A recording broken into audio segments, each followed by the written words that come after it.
Archive হলো একটি ঐতিহাসিক রেকর্ড বা উপকরণের সমন্বয়। আর্কাইভ হচ্ছে মেমোরি, স্মৃতি। আমরা সবাই চাই, আমরা স্মৃতি ধরে রাখতে চাই সবাই। স্মৃতি আমাদেরকে হাসায়, স্মৃতি আমাদেরকে কাঁদায়, স্মৃতি আমাদেরকে পুরনো দিনের কথা মনে করিয়ে দেয়। এবং আর্কাইভ হলো আমাদের দেশের দীর্ঘ সময়ের যে চলচ্চিত্র, সেই চলচ্চিত্রের একটা স্মৃতিচারণের আধার।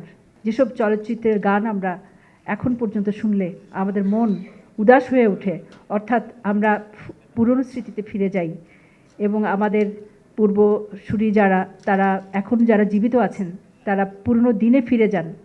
সেই স্মৃতিগুলো বহন করে থাকে ফিল্ম আর্কাইভ। এবং আমি জানি যে আমাদের এই তথ্য মন্ত্রণালয় ফিল্ম আর্কাইভ অত্যন্ত একটা সমৃদ্ধ একটা আধার আছে এখানে। এবং এখানে ফিল্মগুলো যেভাবে সংরক্ষণ করা হয়, পৃথিবীর যে কোনো ফিল্ম আর্কাইভের সমানই এটার গুরুত্ব বহন করে।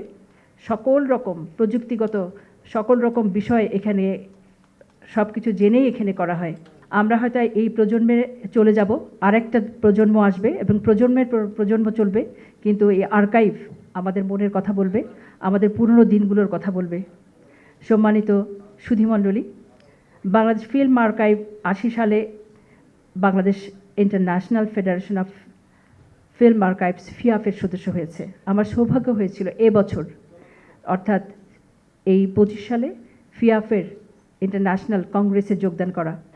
আপনারা ইতিমধ্যে শুনেছেন আমাদের জুলাই অভ্যুত্থানের সাথে যারা প্রাণ দিয়েছেন, যারা অভ্যুত্থানটা এগিয়ে নিয়ে গেছেন, যারা পঙ্গু হয়েছেন, তাদের বিশাল একটা অবদান রয়েছে।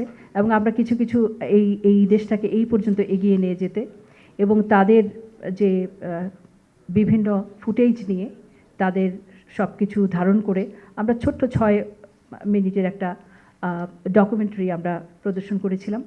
এবং আমি আশা করব, আপনারা যারা এখানে গুণী শিল্পী আছেন, চলচ্চিত্র বোদ্ধা আছেন, তাদেরকে আমি আশা করব আমরা হয়তো একদিন এই পৃথিবী থেকে চলে যাব, কিন্তু জুলাই অভ্যুত্থানে যে আমাদের সন্তানেরা বুকের তাজা রক্ত ঢেলে যে একটা সুন্দর বৈষম্যহীন বাংলাদেশ গড়ার প্রত্যয় ব্যক্ত করেছেন, সেই রকম কিছু ডকুমেন্টারি যদি আপনারা তৈরি করতে পারেন এবং সেরকম কিছু ডকুমেন্টারি যদি আমাদের আর্কাইভে থাকে, তাহলে অন্তত 100 বছর পরে আমাদের প্রজন্মের পরবর্তী প্রজন্ম, তার পরবর্তী প্রজন্ম জানবে যে বাংলাদেশে বৈষম্যহীন একটা সমাজ প্রতিষ্ঠার জন্য এরকম একটা আন্দোলন হয়েছিল।